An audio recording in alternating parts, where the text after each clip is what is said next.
The scent of death still clung to Zara Johnson's dress as she stood on the front porch of the farmhouse she'd shared with her husband for 7 years. It had been 3 months since Caleb's body had been lowered into the unforgiving earth of the Arizona territory, but grief had a way of lingering like the summer heat, heavy and persistent. The year was 1879, and Thornwood was little more than a dusty outpost situated between civilization and the untamed wilderness. Zara had come west as a bride at 20, full of dreams. Now, at 27, she was a widow, trying to keep her small ranch from slipping through her fingers like the fine desert sand that covered everything in sight. "Mrs. Johnson, I brought those supplies you asked for," Maggie Porter called as she approached in her wagon. The shopkeeper's daughter was one of the few people in town who didn't look at Zara with pity in her eyes. "You're a blessing, Maggie," Zara replied, brushing a strand of auburn hair from her face. The summer sun had brought out freckles across her nose, a feature her husband had always adored. Thinking of Caleb still felt like pressing on a bruise. Maggie climbed down, her gaze drifting to the fields beyond the house. "You planning to plant this season?" Zara nodded. "Have to. Can't let the land go to waste just because—" She stopped herself, unable to finish the thought. "You should hire someone," Maggie suggested gently. "No shame in it. Plenty of hands passing through looking for work." Zara's pride balked at the idea, but reality was a harsh teacher. The cattle needed tending, the fields needed plowing, and her body, strong as it was, couldn't do it all alone. "I'll think on it," she promised, helping Maggie unload the flour, sugar, coffee, and other necessities. Later that evening, as Zara sat on her porch watching the sunset paint the distant mountains in hues of gold and purple, she made her decision. Tomorrow, she would ride into town and post a notice for help. Sleep came fitfully that night, as it often did. Dreams of Caleb's laughter mingled with the memory of his final, rattling breath after the fever took hold. By dawn, Zara was already dressed and preparing to ride into Thornwood. The main street was beginning to stir as she hitched her mare outside the general store. Mr. Porter greeted her with a respectful nod as she entered. "Morning, Mrs. Johnson. Maggie mentioned you might be by." "I need to post a notice," Zara explained, straightening her shoulders. "Looking for a ranch hand." Porter's eyes softened with understanding. "I'll put it up right here by the counter. Lots of eyes will see it." As Zara dictated the terms, room, board, and fair wages in exchange for honest work, the door swung open. The man who entered seemed to bring the wilderness with him, tall and weathered, with eyes the color of a storm-threatened sky. His clothes were trail-worn but clean, his movements those of someone accustomed to watching his surroundings. The gun at his hip looked like it had seen use. "Pardon," he said, removing his hat to reveal hair that the shade of sun-bleached wheat. "Need some supplies?" "Of course, mister," Porter inquired. "Reed?" "Flynn Reed." Zara felt his gaze briefly touch upon her before moving away, a fleeting acknowledgement that nonetheless left her feeling strangely exposed. She finished her business with Porter and turned to leave, but the stranger Flynn was blocking the narrow aisle with his broad shoulders. "Excuse me," she murmured. He stepped aside, those storm cloud eyes meeting hers directly now. "Madam," something in his voice, deep and touched with a hint of somewhere Eastern, made her pause. "You looking for work, Mr. Reed?" His expression revealed nothing. "Might be. Depends on the work. Ranch hand, hard work, fair pay." She nodded toward the notice Porter was just pinning to the board. "If you're interested, my place is 3 miles west, the Johnson Ranch." Flynn studied her for a moment longer than was comfortable. "I'll consider it." Zara nodded, suddenly feeling like she'd made a mistake. There was something dangerous about this man, something unreadable that set her nerves on edge. But danger and capability often walked hand in hand, and she needed capable hands more than she needed comfort. By midday, Zara was back at the ranch, brushing down her mare when the sound of approaching hoofbeats made her turn. Flynn Reed rode a sturdy bay gelding, his posture easy in the saddle in a way that spoke of countless miles traveled.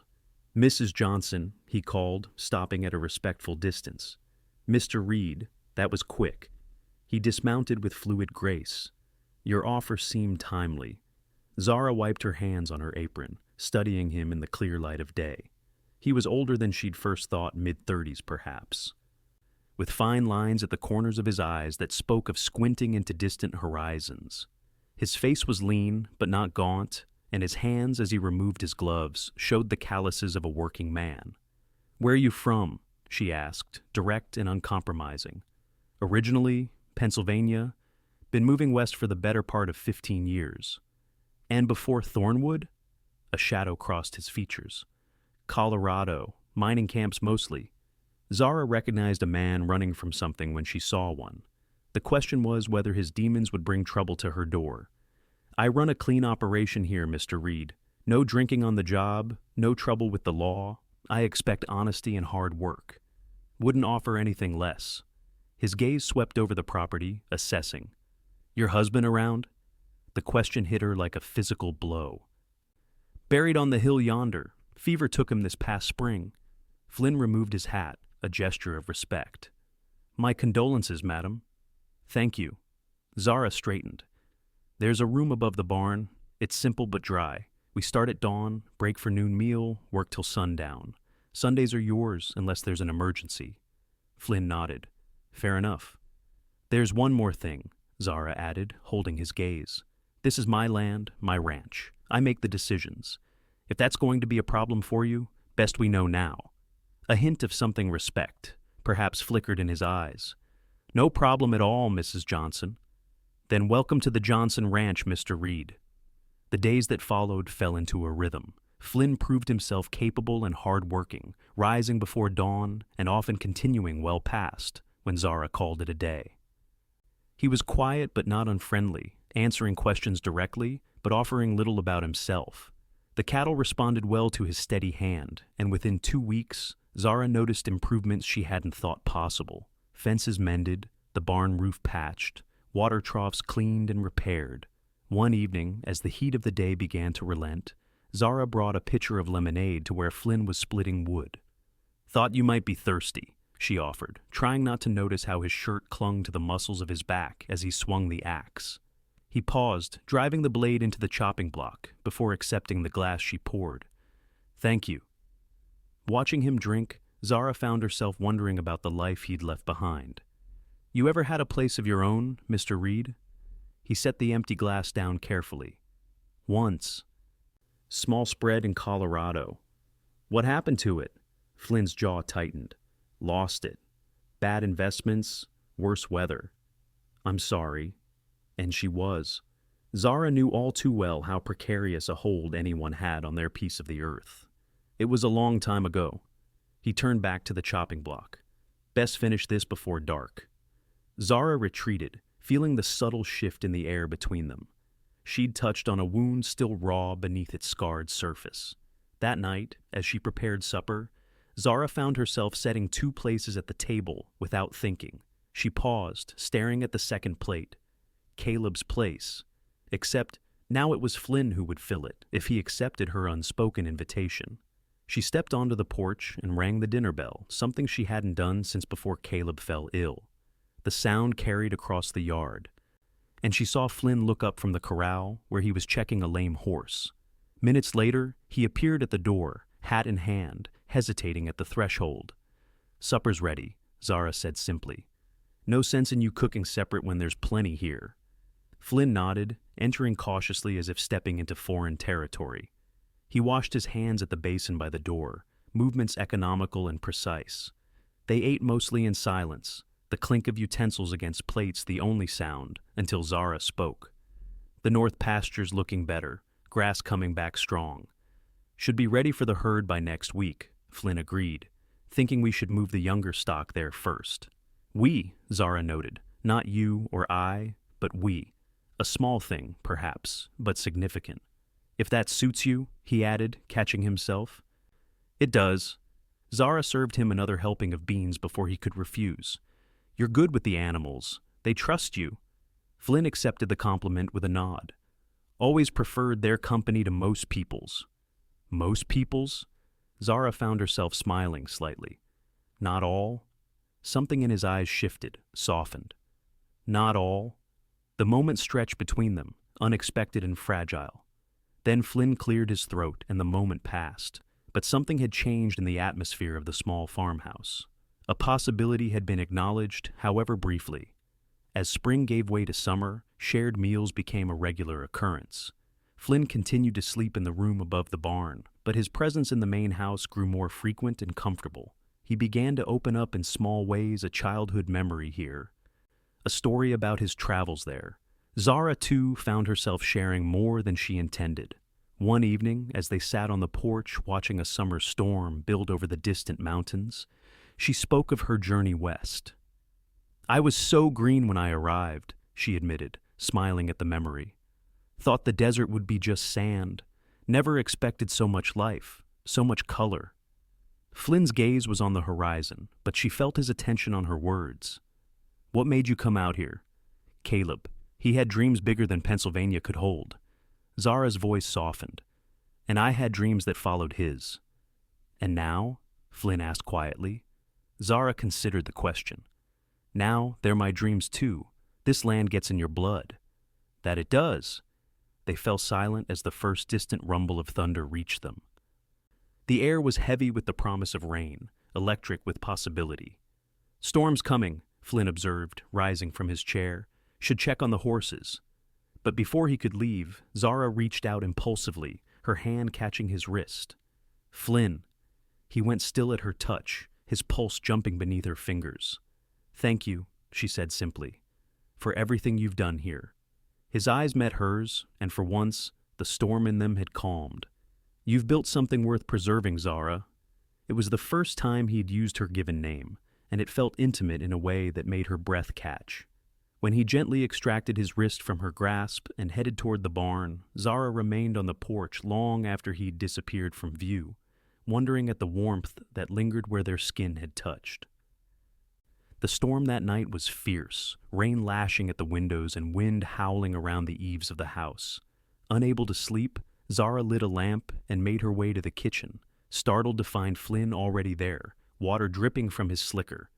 "Barn roof's holding," he reported, removing the wet garment. "Check the livestock. All secure."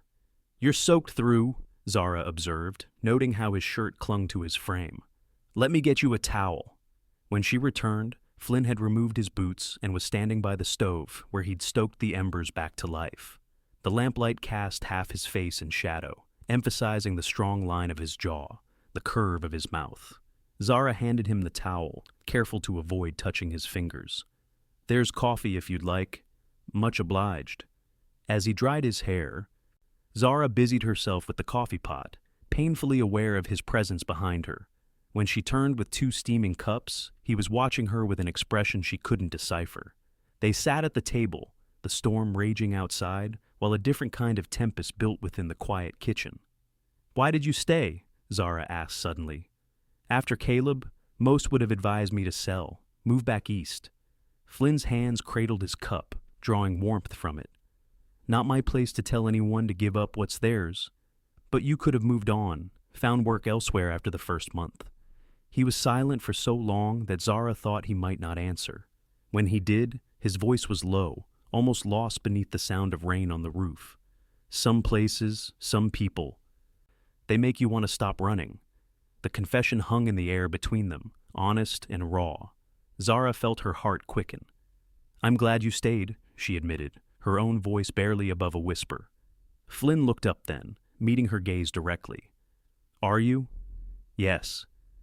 A crack of thunder shook the house, making Zara jump. Flynn's hand moved instinctively to cover hers where it rested on the table. The touch was meant to be reassuring, but it ignited something that had been smoldering beneath the surface for weeks. Zara turned her hand beneath his, their palms meeting, fingers intertwining. It was a simple gesture, yet profoundly intimate. "Zara," Flynn's voice had roughened. "This isn't... I know."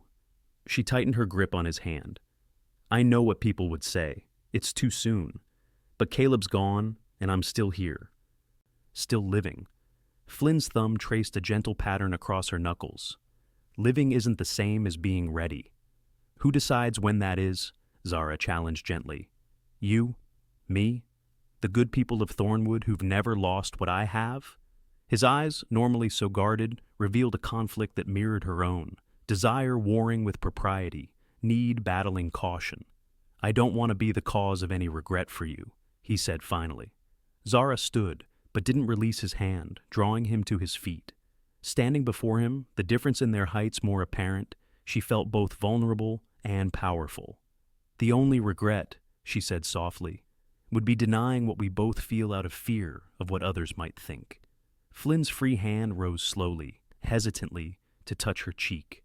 His fingers were calloused, but his touch was gentle, reverent almost. "And what is it we feel, Zara Johnson?" Instead of answering with words, Zara rose on her toes and pressed her lips to his. The kiss was tentative at first, questioning, but when Flynn's arm slipped around her waist, drawing her closer, it deepened into something urgent and honest.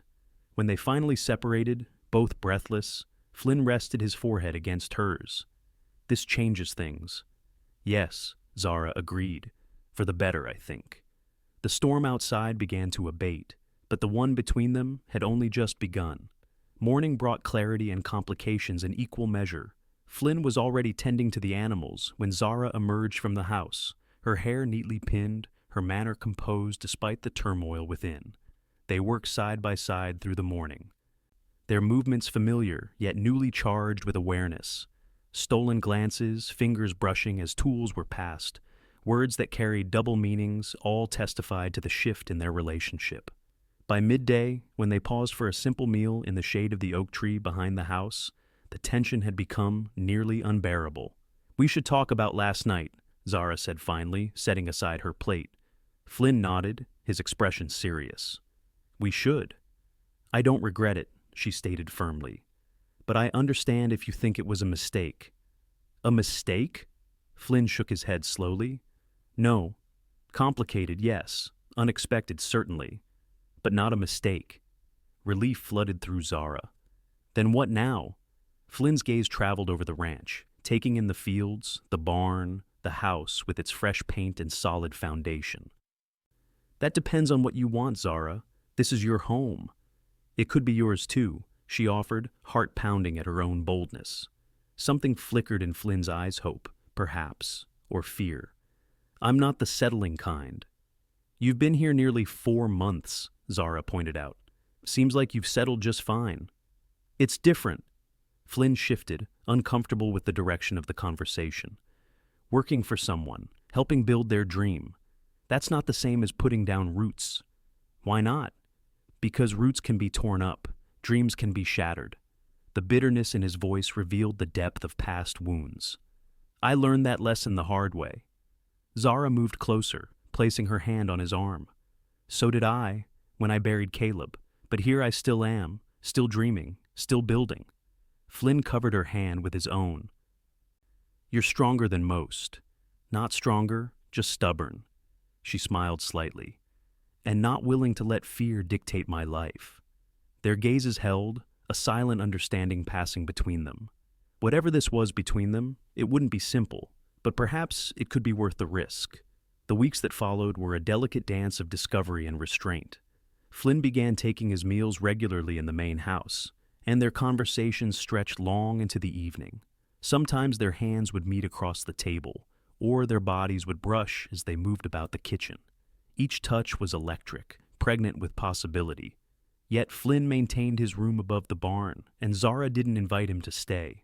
They were building something fragile and precious, neither willing to rush what was growing between them. Word traveled fast in small communities, however. Zara noticed the glances when she rode into town, heard the whispers that fell silent as she approached. The widow and her hired hand speculation was inevitable. "Pay them no mind," Maggie advised one afternoon, as Zara collected supplies. "Half of them are just jealous you've got the most capable man in the territory working your land."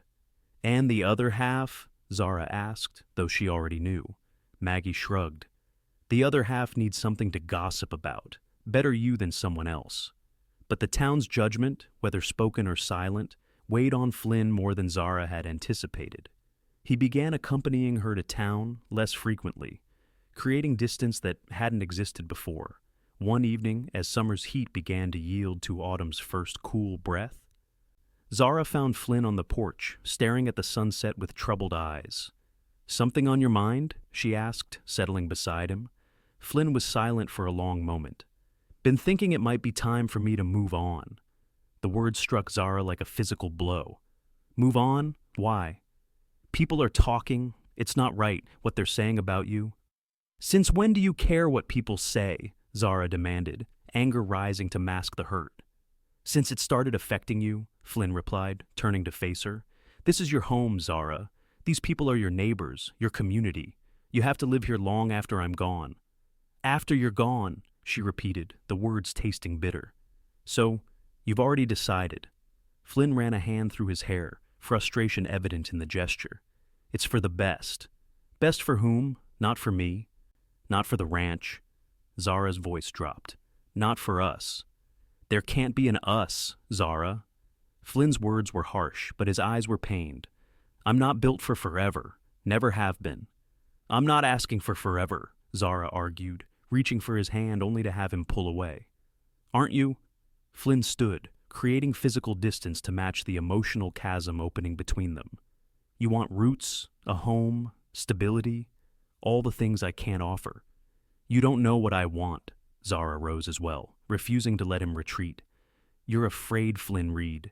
Afraid to try again after you lost everything once. But I've lost everything too, and I'm still here, still willing to risk my heart. Flynn's jaw tightened. It's not that simple. It never is. Zara took a step closer. But nothing worth having ever comes easy. For a moment, she thought he might relent. His expression softened, his body leaning almost imperceptibly toward hers. Then something shuddered in his eyes. I don't believe in forever, Zara. I never have. The finality in his voice cut deep. Zara felt tears threatening, but refused to let them fall. Instead, she straightened her spine and met his gaze directly. Then let me be until. Flynn's brow furrowed. What? Until, Zara repeated softly. Not forever, just until the season changes, until the work is done, until you can't stand to stay any longer. Her voice broke slightly on the last words. I'm not asking for promises you can't keep, Flynn. Just for honesty. The silence between them was heavy with unspoken words, with fears and hopes equally powerful. Until, Flynn said finally, the words sounding strange on his lips. I don't know if I can even promise that. Zara took his hand, relieved when he didn't pull away again. You already have. You've been here 4 months. That's an until all its own. Something shifted in Flynn's expression, a recognition dawning. I suppose it is. So stay, Zara urged, squeezing his hand. Stay until you can't. That's all I'm asking. Flynn's free hand rose to cup her cheek, his touch gentle as he studied her face in the fading light. You deserve better than until, Zara Johnson. Maybe, she agreed, but right now, it's what I'm choosing. When he kissed her, it felt like both a promise and a farewell, sweet and desperate all at once. The following days were marked by a new intensity. Flynn worked from dawn until dusk, throwing himself into projects as if racing against an invisible clock. Zara matched his pace, determined to show him that, together, they could build something lasting, even if he wouldn't name it as such. As September yielded to October, the ranch flourished under their combined efforts. The cattle were fat and healthy. The winter wheat planted, the house and outbuildings secured against the coming cold. And still Flynn stayed, though Zara caught him sometimes staring at the horizon as if hearing a call she couldn't perceive. It was during the harvest festival in town that things came to a head. The entire community had gathered for dancing, food, and celebration of another year's bounty. Zara had hesitated to attend, knowing the gossip that would follow, but Flynn had surprised her by insisting they go. It's important, he'd said simply, for you to be there. So, they had come. Arriving separately but inevitably gravitating toward one another throughout the evening. Zara wore her best dress, a deep green that brought out the auburn highlights in her hair. Flynn had cleaned up as well, his usually trail-worn appearance transformed by a fresh shave and clean shirt. When the dancing began, Zara didn't expect Flynn to participate. He'd never struck her as the type for such public displays. But as the fiddles struck up a lively tune, he appeared at her side, hand extended in silent invitation. People will talk, she warned, even as she placed her hand in his. Let them, Flynn replied, leading her onto the makeshift dance floor. They moved together with surprising grace, Flynn's natural confidence extending to the dance as it did to all physical activities. Zara was acutely aware of the eyes upon them, the whispers behind fans and raised hands, but found herself caring less with each turn around the floor. It was during a quieter moment, as they stood near the refreshment table catching their breath, that Sheriff Miller approached. The lawman had always been cordial to Zara, respectful of her determination to maintain the ranch after Caleb's passing. "Evening, Mrs. Johnson," he greeted, tipping his hat. "Mr. Reed." Flynn nodded, his posture subtly tensing. "Sheriff." "Fine night for a celebration," Miller observed, seemingly casual. "Good to see the community coming together." "Indeed," Zara agreed, sensing undercurrents she didn't understand. Miller's gaze shifted to Flynn. "Been meaning to have a word with you, Reed. Got a telegram from Colorado last week. Name Blackwood mean anything to you?" The color drained from Flynn's face. "What about him?" "He's been asking after a man matching your description. Says you owe him." Zara looked between the two men, confusion giving way to concern as she registered Flynn's reaction. "Flynn? What's this about?" But Flynn's attention remained fixed on the sheriff. "Blackwood's a liar and a thief. Whatever he's claiming, it's false." Miller shrugged. "Not my business to judge. Just thought you should know he's been making inquiries. Word is, he's heading this way." With a final nod to Zara, the sheriff moved on, leaving a heavy silence in his wake. "Flynn?" Zara prompted. "Who is Blackwood?" Flynn's jaw was set, his eyes scanning the crowd, as if expecting danger to materialize at any moment. "Someone from the past. Someone best forgotten." "Clearly not forgotten enough," Zara pressed. "Is this why you've been so reluctant to stay? Are you in some kind of trouble?" "Not here," Flynn muttered, taking her elbow and guiding her away from curious ears. They ended up outside, the autumn night cool but not uncomfortable, the sounds of the festival muted by distance. "You're going to leave, aren't you?" Zara asked, the realization settling like a stone in her stomach. "Because of this Blackwood person?" Flynn paced, agitated in a way she'd never seen him. "It's complicated, Zara." "Then uncomplicate it," she demanded. "Tell me the truth, all of it." Flynn stopped, facing her with resignation. "Blackwood was my partner in the mine in Colorado. Things went bad, the seam ran dry, we lost our investment. But Blackwood was in deep with some dangerous men in Denver. He tried to frame me for theft to cover his debts." "And did you?" Zara asked quietly. "Steal?" "No." Flynn's response was immediate and firm. "But Blackwood was convincing, had witnesses who swore they saw me take the money. By the time I cleared my name, my reputation was ruined. No one would work with me, lend to me. I lost everything." Understanding dawned. "So you left, started moving west?" Flynn nodded, staying ahead of the rumors, the suspicion, building something new, only to leave it behind when the past caught up. "And now it's caught up again," Zara said softly. "It always does." The bitterness in Flynn's voice was unmistakable.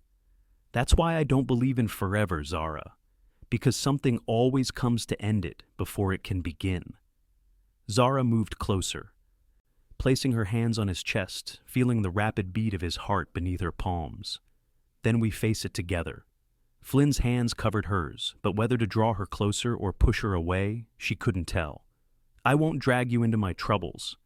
"I'm already in them," Zara pointed out.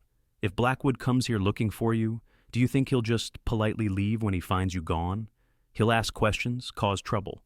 Better to face him directly than let him poison the well after you're gone." Flynn's expression darkened. "Blackwood is dangerous, Zara, not just to me." "So am I," she replied with quiet determination. "When it comes to protecting what's mine." Something flickered in Flynn's eyes. Surprise, admiration, perhaps even hope. "What are you saying?" "I'm saying stay. Stay and face Blackwood together. Prove to everyone, yourself included, that the past doesn't have to dictate the future." Flynn's hands moved to cup her face, his touch reverent. "You continue to surprise me, Zara Johnson." "Good," she whispered, rising on her toes to kiss him, heedless of who might see. "Keep underestimating me. I enjoy proving you wrong." The ride back to the ranch was quiet, but not uncomfortable, a new understanding binding them together.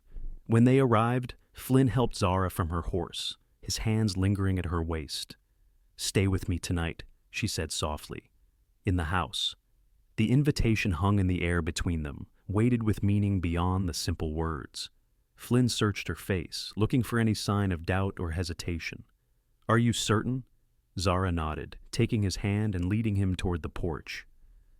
"More certain than I've been about anything in a very long time." That night, as moonlight spilled through the curtains of Zara's bedroom, they discovered each other slowly, reverently. Flynn's hands and lips traced the contours of her body, as if memorizing a map he never wanted to forget. Zara learned the stories written in the scars across his skin, the places that made his breath catch, the way his eyes darkened when she whispered his name. In the quiet aftermath, as they lay tangled in sheets in each other, Zara traced idle patterns across Flynn's chest. "Tell me something true," she murmured. Flynn's hand stroked her hair, his heartbeat steady beneath her ear. "Something true? Something you've never told anyone else." He was quiet for so long that Zara thought he might have fallen asleep. When he finally spoke, his voice was soft but clear in the darkness. "My real name is Francis. Flynn was my grandfather's name. I took it when I left Colorado, thinking a new name might mean a new start." Zara propped herself up on one elbow, studying his face in the moonlight. "Francis," she tested the name on her tongue. "It suits you." "No one's called me that in years," he admitted. "Do you mind if I do, sometimes?" "Flynn." Francis smiled, the expression transforming his usually serious features. "Not from you." Zara laid her head back on his chest, content. "Francis Reed, a good name. Might be worth reclaiming," he mused, his arms tightening around her. "If I'm staying." Zara's heart leapt at the words, but she kept her voice measured. "Are you? Staying?" "Until Blackwood shows his face, at least," Flynn confirmed. "After that, we'll see." It wasn't forever, but it was more than until. It was a beginning. Blackwood arrived 3 weeks later, riding into Thornwood with 2 hard-faced men flanking him. Word reached the ranch before midday, brought by Maggie Porter, who had ridden out specifically to warn them. 3 strangers asking after Flynn Reed," she reported breathlessly. "One matches the description Sheriff Miller mentioned: tall, black beard, scar through his right eyebrow. They're staying at the hotel, but they've been asking all over town about the Johnson ranch." Flynn's expression hardened as he exchanged glances with Zara. "Time to end this." "How do you want to handle it?" Zara asked, practical as always. "I'll ride into town, face him directly, better than waiting for him to come here." "We'll ride into town," Zara corrected firmly. "Together." Flynn opened his mouth to argue, then closed it, recognizing the determination in her eyes. "Together, then. But you stay clear if things get heated." They prepared carefully, Flynn checking his pistol while Zara donned her riding clothes. As they mounted their horses, Flynn reached across to take her hand. "Whatever happens in town," he said earnestly, "know that these past months have been the closest thing to peace I've known in years." Zara squeezed his hand, refusing to acknowledge the fear that his words sounded like a goodbye. "There will be more peaceful months to come. I intend to make sure of it." Thornwood was unusually busy when they arrived, news of potential trouble drawing curious onlookers. Sheriff Miller met them outside his office, his expression grave. "Reed, Mrs. Johnson." He nodded to each of them. "Blackwood's at the saloon. Been there since noon, making quite a spectacle of himself." "Is he armed?" Flynn asked. "Him and his companions both," Miller confirmed. "I've warned them about starting trouble, but they claim they're just here for a friendly conversation with an old partner." Flynn's laugh was short and humorless. "Nothing friendly about Blackwood?" "That's becoming apparent," Miller agreed. "I'll accompany you. Keep things civil." The 3 of them crossed the dusty street to the saloon, aware of the eyes following their progress. Inside, the usual afternoon crowd had swelled with those eager to witness the confrontation. Blackwood wasn't hard to spot.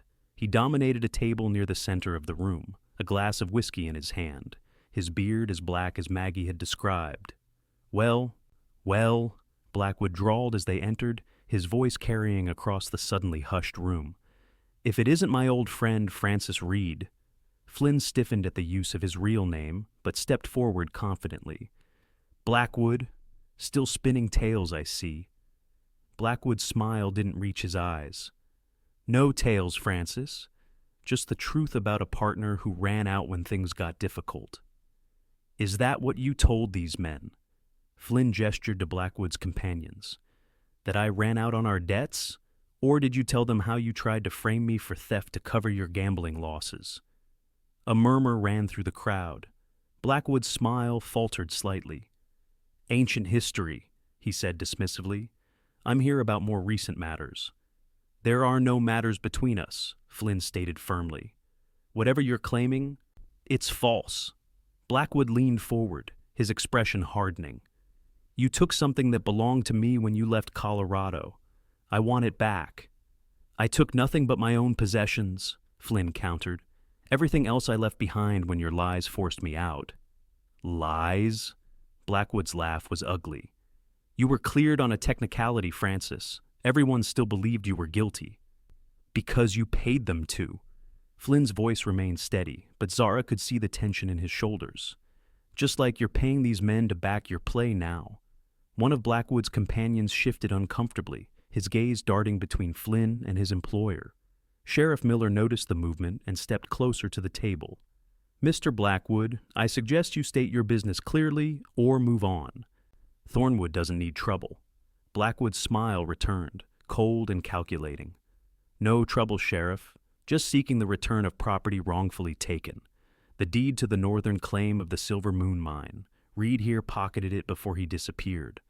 Flynn's expression registered genuine confusion. The northern claim was played out. We both knew it. Turns out it wasn't, Blackwood replied smoothly. New survey shows it connects to a rich vein running under Pritchard's land. Worth a small fortune now, a fortune that's half mine. Understanding dawned on Flynn's face. There was no new survey. You're trying to swindle Pritchard by claiming rights to land you don't own. Blackwood's hand moved subtly toward his gun. Careful, Francis. That's slander. It's the truth, Flynn replied evenly. And you know I never had that deed. It was in the safe in the office, the same safe you claimed I emptied before I left. The saloon had gone completely silent, all eyes on the tense confrontation. Zara moved slightly closer to Flynn, refusing to be intimidated by Blackwood's threatening posture. Mr. Blackwood, she spoke up, her voice clear and steady. My name is Zara Johnson. Flynn Francis has been working my ranch for 6 months now. In that time, I've come to know him as an honest, hard-working man who values his word above all else. Blackwood's gaze shifted to her, dismissive at first, then calculating as he noted her quality clothing and confident bearing. Mrs. Johnson, is it? You should be careful about the company you keep. I choose my company quite deliberately, Zara replied coolly.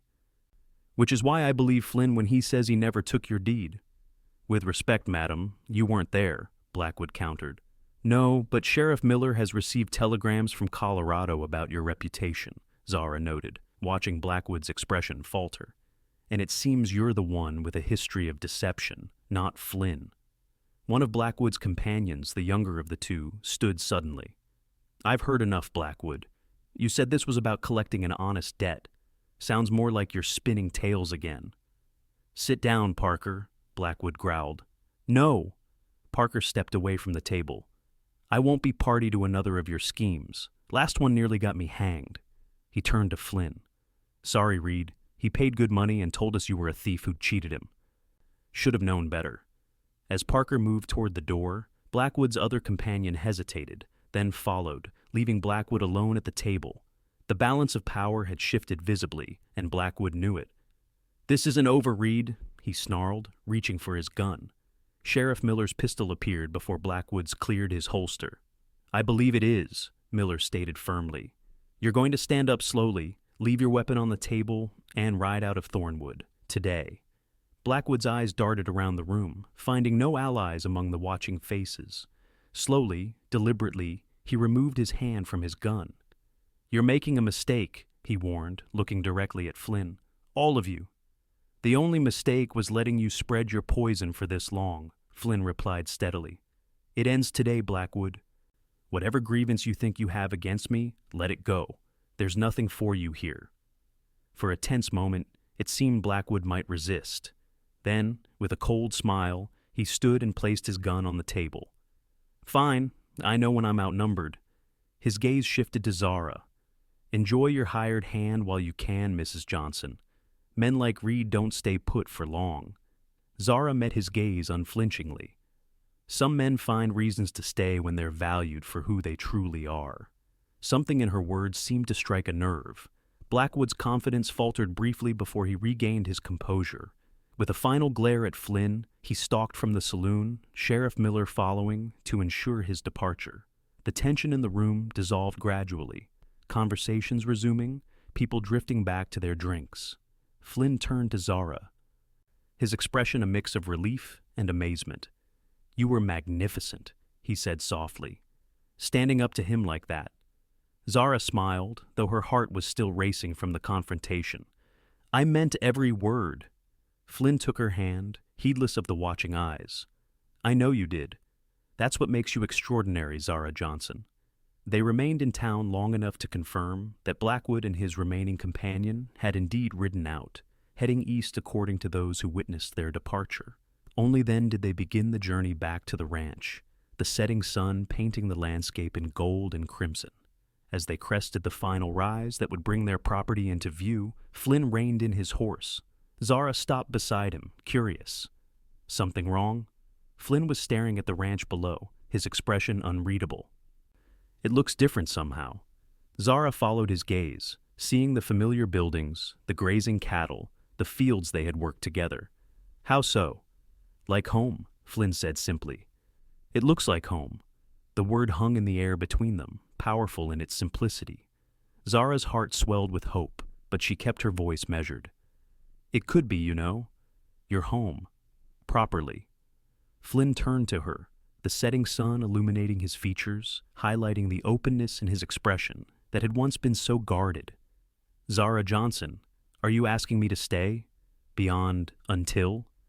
"I'm asking you to consider forever," she replied honestly. "Not because I need it, but because I think we both deserve it."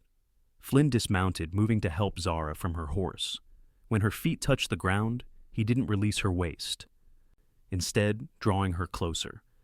"I said I don't believe in forever," he reminded her softly. "I remember," Zara whispered.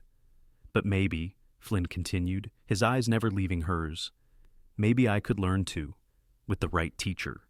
Joy bubbled up within Zara, bright and effervescent. "I've been told I'm quite persistent when it comes to lessons worth learning." Flynn laughed, the sound free and unrestrained in a way she'd never heard before. "That you are." When he kissed her, there on the ridge overlooking what would become their shared home, it felt different from all the kisses that had come before.